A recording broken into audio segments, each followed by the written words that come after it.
በመሃል ቦሌ ፍላሚንጎ እና ሀያት ሬጀንሲ አካባቢ ይህንን የመሰለ አዲስ ሞል ይዘን መተናል።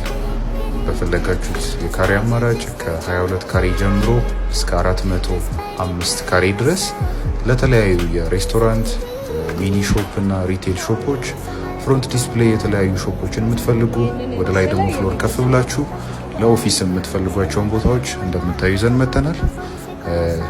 ለበለጠ መረጃ ከታች ባስቀመጥኩላችሁ ስልክ ያገኙን። ከ22 ካሬ ጀምሮ እስከ 405 ካሬ ድረስ ለትላልቅ ሬስቶራንቶች እስከሚሆኑ ድረስ ፍሮንት ላይ ይዘንላችሁ መተናል። እናመሰግናለን። 405 ካሬ ነው። ካፌ ነው መሆን ይችላል።